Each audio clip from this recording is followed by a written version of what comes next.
C'est ce qu'on conseille même moi, gens, d'acheter en premier lieu. Mhm. Donc, on dit buy right, c'est exactement ça. N'achetez pas les single family house. Ça, c'est le worst investment que tu peux faire Right. dans ta vie. Il y a un jeune homme là, un afro-américain qui s'appelle Julien Gordon. Tu peux le regarder sur Instagram beaucoup. Il a un grand mouvement appelé Multifamily Movement. Je suis ce monsieur depuis 1 an aujourd'hui. J'ai beaucoup appris en ce qui concerne le real estate ou bien acheter la maison et tout ce qui va avec. C'est même ça Mhm. qui m'a fait changer d'avis parce que il y a de cela 1 an et demi, j'étais sur le point d'acheter ma maison en Amérique. Mhm. Mais en suivant ce monsieur, et ça m'a ouvert les yeux sur beaucoup de choses en me disant que quoi, acheter la maison en Amérique, single family, ça veut dire quoi? Juste une maison de 3, 4 chambres, c'est tout. This is the Juste pour la worst. famille. Yeah. Si c'est le premier achat que tu fais, c'est le worst investment. Alors, bonsoir à toi. J'espère que tu vas super bien. C'est Tomboy, Fabio Le Saint et également Le real estate.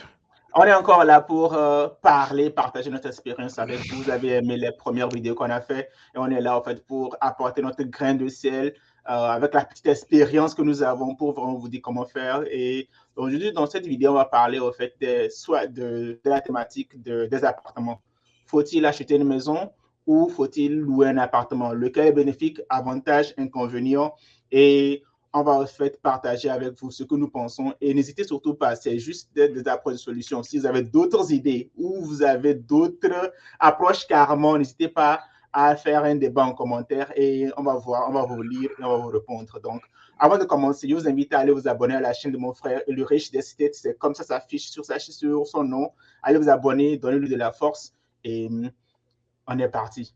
Moi, je vais d'abord commencer par les maisons. Faut-il acheter une maison ou pas? Donc, d'abord, on va parler de l'avantage de pouvoir acheter une maison. Le premier point, tout d'abord, je vais dire, c'est d'abord que le fait que c'est acheter une maison, c'est un investissement. Ça, c'est le premier point d'entrée que je veux souligner. C'est comme un investissement parce qu'on sait tous comment ça se passe cette temps-ci, surtout avec l'inflation, surtout avec la cherté de la vie. On dit que la terre ne trompe jamais. Donc, quand tu achètes une maison aux États-Unis, tu es sûr que tu ne vas jamais perdre parce que plus le temps passe, plus la maison va continuer à prendre en valeur, la valeur de la maison va continuer à augmenter. Donc, acheter une maison à coup sûr, tu es sûr qu'il n'y a pas moyen de perdre. Tu vas toujours refaire ton argent, même à faire des bénéfices au-delà de ça. Et c'est le premier avantage qui me vient en tête quand il s'agit d'acheter une maison, c'est effectivement le fait que c'est un investissement à long terme. Tu en penses quoi? Ouais, c'est un investissement à long terme. Bon, il y a, je crois, je sais pas si quelqu'un le suit. Bon, on va parler ça tout à l'heure, qu'on va parler aussi d'autres avantages dans ce qui concerne la maison. C'est Mhm. que la maison est le plus grand investissement que vous pouvez faire dans votre vie aux USA. Mhm. Ça n'a rien à voir avec l'école. L'école, c'est un investissement. L'école est minime devant la maison. L'école est minime, la maison est minime devant l'école. Du moins, l'école est minime devant la maison. Mhm. Et les gens qui achètent les grosses voitures et tout ça, c'est minime devant une maison. La maison, c'est le plus grand investissement que vous devez faire. Donc, si vous décidez peut-être d'acheter une maison en Amérique, vous devez acheter right. On dit souvent buy right. Il faut bien acheter la maison. Parce que les maisons sont en vente tous les jours, tout le temps. Allez simplement sur le site, là, comment on appelle l'application Zillow. Zillow, Rent.com. Il y en a tellement qui vendent les maisons et tout et tout. Vous allez vous rendre compte que on vend les maisons chaque jour. On vend les maisons partout. Vous pouvez voir une maison que quelqu'un a achetée aujourd'hui, le lendemain, il vend. Donc, l'avantage, c'est quoi? L'avantage, c'est que certains vont vous dire que vous ne payez pas le loyer, mais basic, vous payez le loyer de toute Bien façon. sûr. Basically, vous payez le loyer parce que quoi, ce qu'on appelle mortgage, c'est-à-dire le paiement que vous faites chaque mois, c'est un peu comme le loyer que vous faites. Maintenant, d'autres personnes ou encore d'autres aînés viendront vous dire que le mortgage que vous payez, du moins, vous payez la maison. Supposons peut-être qu'une maison coûte 300 000 dollars. Vous payez peut-être 200 000 dollars, juste le mortgage par mois. Il y a les choses qui s'ajoutent encore, comme il y a quoi là? Les property tax, les choses comme ça, et tout, tout, tout, tout, tout. Donc, il faut vraiment que vous vous renseigniez très, très bien pour voir comment est-ce que vous allez acheter une maison. Donc, l'avantage, c'est quoi? C'est que vous ne payez plus, vous ne répondez plus à ce qu'on appelle ici un landlord. le loyer. Vous êtes responsable de votre maison maintenant. Vous pouvez, entre parenthèses, faire ce que vous voulez à l'intérieur et tout et tout. Et aussi, comme il a dit tantôt, l'inflation est là. La valeur d'une maison, par exemple, en 2000, le corona a commencé qu'en 2020, je crois. Mhm. La valeur d'une maison peut-être en 2020, ce n'est plus la même valeur, ça n'a plus la même valeur en 2023. Ce qui veut dire Bien quoi? sûr. Ce qui veut dire que, dépendant du type de maison que vous avez, si vous décidez peut-être que vous ne pouvez plus payer le montant que vous payez actuellement, vous revendez la maison tout simplement. Et quand vous Mhm. revendez la maison, vous faites quoi?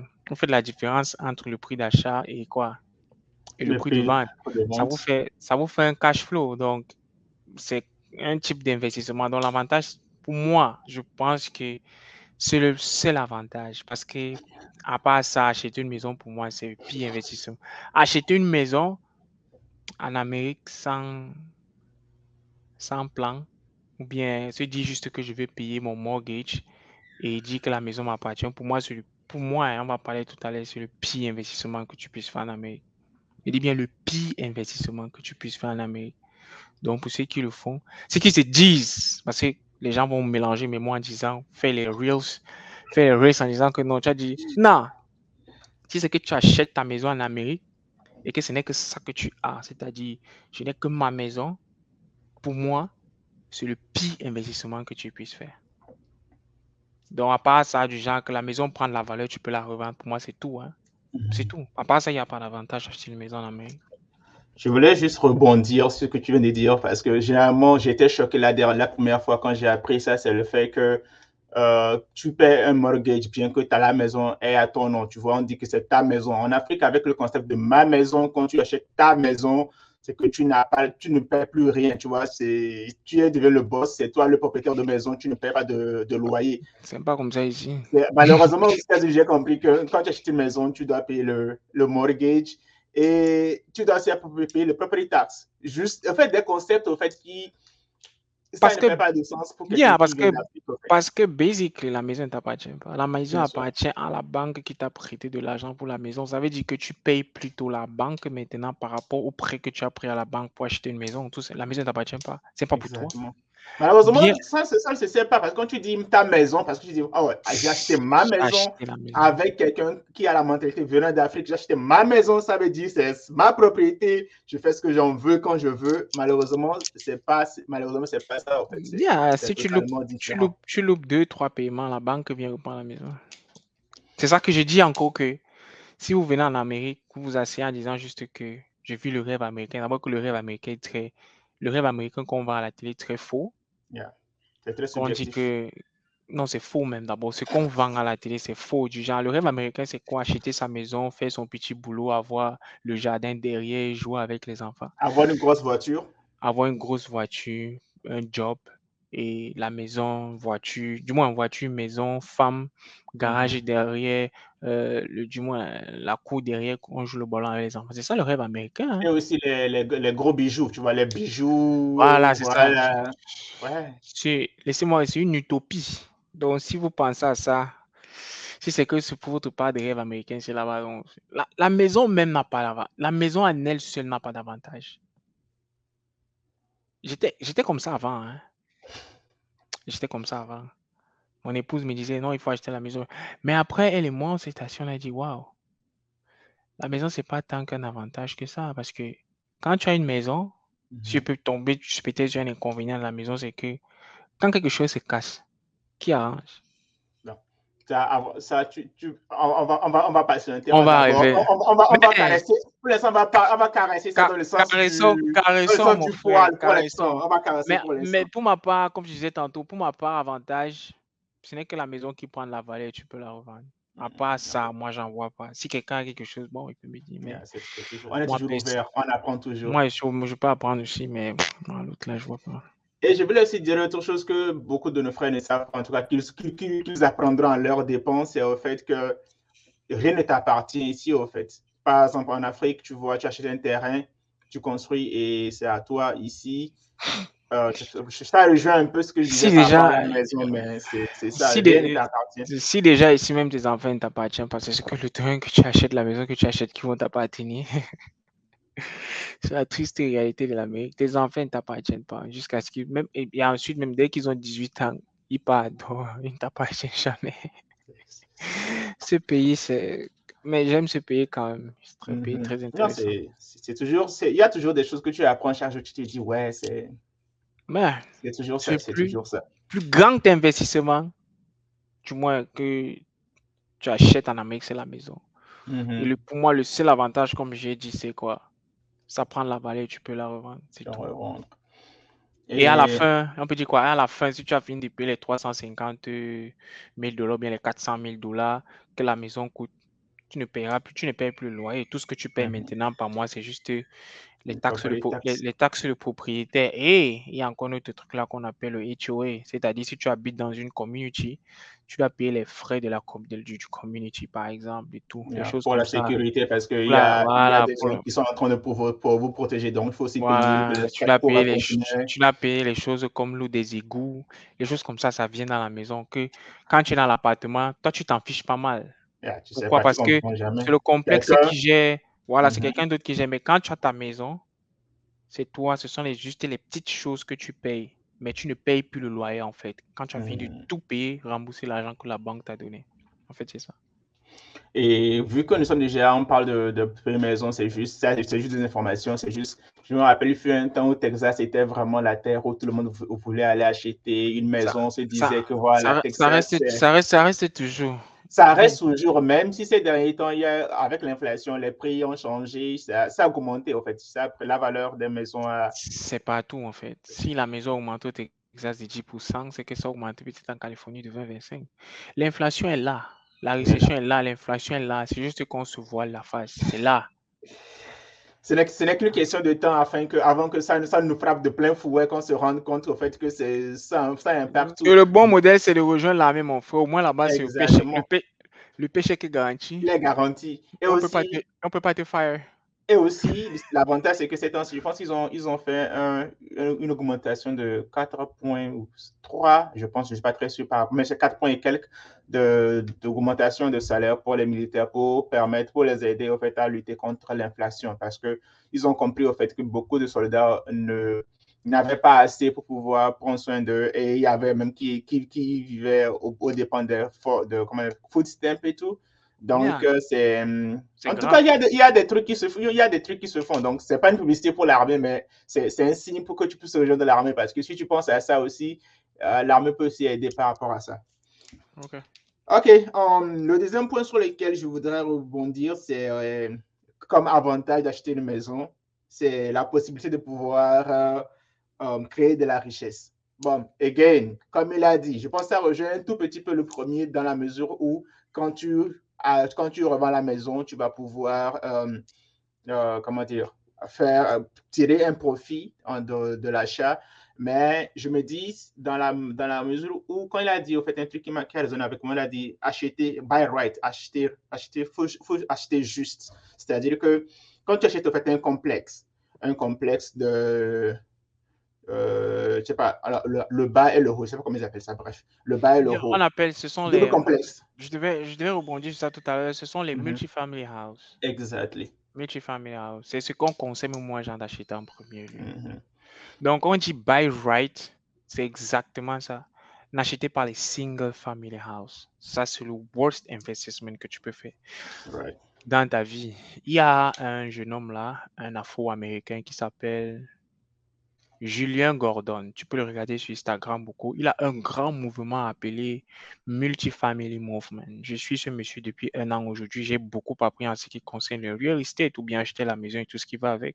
C'est même ça qui m'a fait changer d'avis parce que il y a de cela 1 an et demi, j'étais sur le point d'acheter ma maison en Amérique.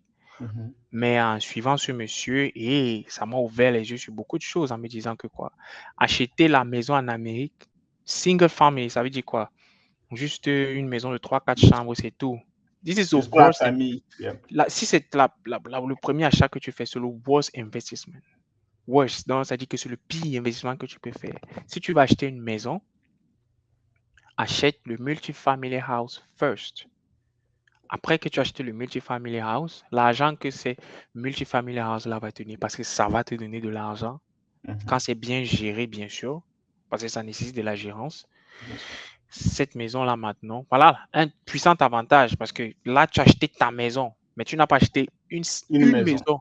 Tu as acheté 4 maisons en un. Et Yes. ce que les gens ne savent pas, c'est quoi? C'est que la procédure pour acheter un multifamily house est plus simple que la procédure d'acheter un single family house. Sérieux, je savais pas ça. Et encore, ce que les banques ne vous disent pas, c'est que encore les choses, ce que les gens ne vous disent pas, c'est quoi? C'est que actuellement, va seulement cliquer sur Internet, acheter la maison, les gens vont commencer à t'appeler. Pourquoi? Parce que le système américain a remarqué que quoi? Les gens ne prennent plus des prêts à la banque. Mhm. Alors les banquiers se sont assis et ils ont dit, OK, je pense, c'est un truc depuis 2008. J'ai entendu qu'ils ont commencé ça depuis 2008. Il y a une crise en 2008, bien sûr, crise financière de 2008, quand le stock market a chuté et tout et tout. Yeah. L'Amérique s'est rendu compte que quoi? L'Amérique s'est rendu compte que les gens ne veulent plus prêter de l'argent. Mais il faut prêter de l'argent pour que l'Amérique vive. Et alors, les gens doivent dormir quelque part. Qu'est-ce qu'ils ont fait? Quand il y a eu la crise, les gens ont vendu leurs maisons. Et qui a acheté les maisons? Les banques. Les banques. Les banques achètent les maisons, les banques pompent les, puisque c'est les banques qui, du moins avec les chiffres et tout, les maisons augmentent, ça descend et tout, c'est les banques qui gèrent ça. Donc, qu'est-ce que la banque fait? La banque met la maison en vente, puisqu'ils savent que quoi? Quand tu payes le mortgage, tu payes l'argent où? Ça, la La banque banque. sait que quoi? Au lieu de te donner un prêt de 40 000, de 50 000, de 300 000, de 200 000 dollars, ils préfèrent te donner une maison là où psychologiquement tu vas te sentir à l'aise, Dans la maison. mais C'est ta maison. voilà, C'est son nom qui est tu te dis dessus. que C'est c'est dit, ta ouais, c'est maison, ma propriété. alors que eux, bien sûr, avec l'argent que tu payes pour le mortgage, c'est ça maintenant que et ils utilisent en retour encore pour venir prêter l'argent aux autres gens. Donc, c'est tout un système. C'est tout un système. Une fois que tu as capté ça, on appelle ça le cheat code du système. Yeah. Acheter d'abord les multifamily house. Multifamily house, on appelle généralement ça, n'achetez pas les duplex. Duplex, ça veut dire 2 portes. N'achetez pas. Commencez à voir à partir du triplex. Triplex, c'est 3 portes, 4 portes. Quand c'est déjà 5 portes, on va vous dire que non. Si vous avez peut-être un bâtiment qui a 5 portes, ça nécessite certaines régulations des papiers et tout et tout. Non.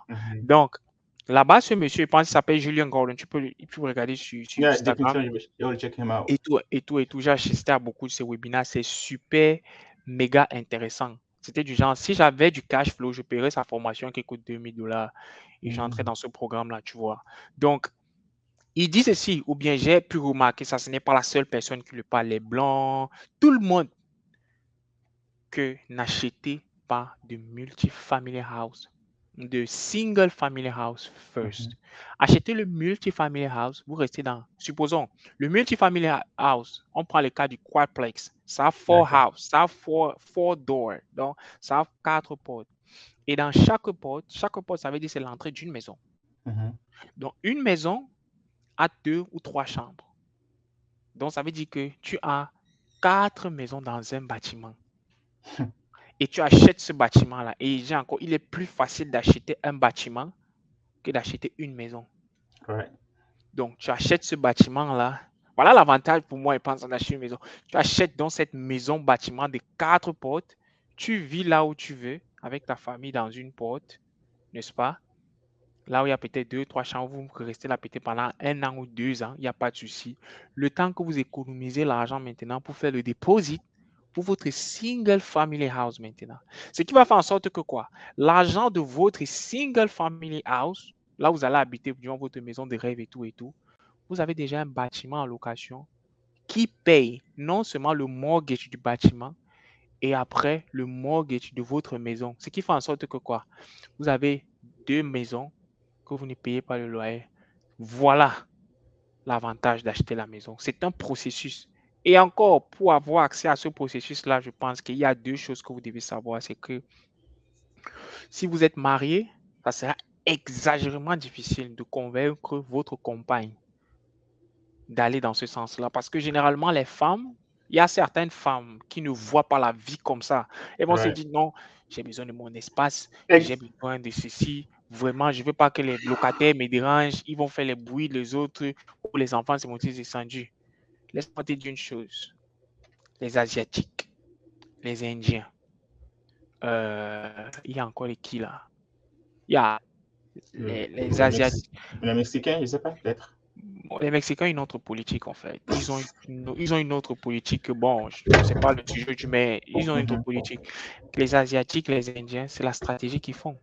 Tu vas voir une maison, là où il y a des Chinois, ils sont 8 dedans. C'est 3 chambres. C'est 3 chambres. Ils restent là-bas 1 an, 2 ans. Ils dégagent. Après, le bâtiment, c'est pour eux. They have a property. Les gens habitent dedans, les gens payent le loyer. Et ils sortent. Qu'est-ce qu'ils font? Ils finissent le bâtiment là. Ils laissent 2 personnes à l'intérieur. Ils ne laissent même pas quelqu'un. Ils partent encore prendre un multifamily house là, 1 an ou 2 ans après. Ils ont combien maintenant? Ils en ont 2. 2. Après, ils partent encore. Ils prennent un autre bâtiment. Ils ont combien? 3. Donc, ça veut dire qu'à l'intervalle, par exemple, de 5 ans, 6 ans, ils ont créé une richesse intarissable en Afrique, en Amérique. C'est ce que nous, Africains, on ne connaît pas. On dit seulement qu'il faut acheter la maison. C'est-à-dire, il te faut une maison là, en étage, les rêves des gens, les enfants sont en haut, nous sommes en bas, le garage est sur le côté. si vous faites ça, c'est ça qui dit que c'est le pire investissement. Donc, pour moi, voilà un autre avantage vraiment clair sur comment acheter right et du genre, vous n'allez jamais regretter votre investissement. Et pour faire ça, ça nécessite beaucoup de choses. Il faut lire beaucoup, il faut savoir comment gérer une maison et tout ça, ça part dans les livres, ça part dans les formations et tout et tout. Mais nous, Africains, dans un sens, on refuse d'acheter les formations de $1,000 ou de $2,000 pour savoir comment tu vas gérer ta propriété. Parce qu'on n'apprend pas ça à l'école, man. Non, bien sûr, on n'apprend pas ça. On Personne ne n'apprend pas ça. viendra te dire parce que c'est comme l'éducation financière. Personne ne va t'apprendre comment gérer ton argent ou bien comment peut-être améliorer ton crédit. Mais on expecte que tu puisses être en mesure de pouvoir avoir un bon crédit score ou bien de pouvoir être financièrement stable. Alors qu'on t'a pas donné cette éducation de base à l'école. Donc, c'est un puissant avantage là-bas. C'est pour ça que généralement, je cause avec les militaires qui sont active duty. Je dis, quand tu es active duty, on va dire quoi, ta 2e ou ta 3e année, tu dois déjà au moins avoir 2 maisons. Une maison, au moins un multifamily house. Supposons que tu sois marié en fait. Car cause avec, ils disent souvent aux mariés qui sont active duty et qui n'ont pas plus de 3 enfants. Parce que 4 enfants, les mettre dans une maison de 2-3 chambres, c'est un peu difficile. Qui n'ont pas beaucoup de trucs. Et tu utilises le vieil loan, frère.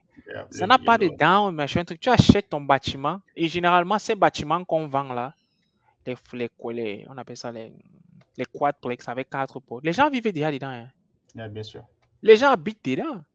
Et quand les gens habitent dedans maintenant, on dit juste quoi qu'on a changé de l'indoor. Pour ceux qui savent, ceux qui habitent dans les appartements, vous voyez souvent à l'entrée là, on dit change management. Vous croyez que c'est quoi? C'est quelqu'un qui a acheté. C'est quelqu'un qui a acheté tout simplement. Donc, buy right. Pour moi, c'est l'avantage, c'est buy right house, buy right.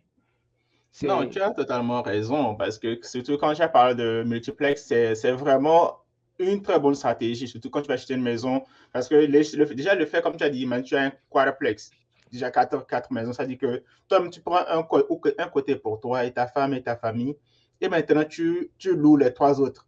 Maintenant, l'argent qu'eux vont te payer, toi, en tant que comme rent, toi, tu utilises l'argent là pour payer le mortgage. Peut-être même que tu vas avoir peut-être des restes de cet argent. Donc, tu peux peut-être investir cet argent peut-être pour peut-être faire les rénovations, les trucs qui vont se gâter par-ci, par-là.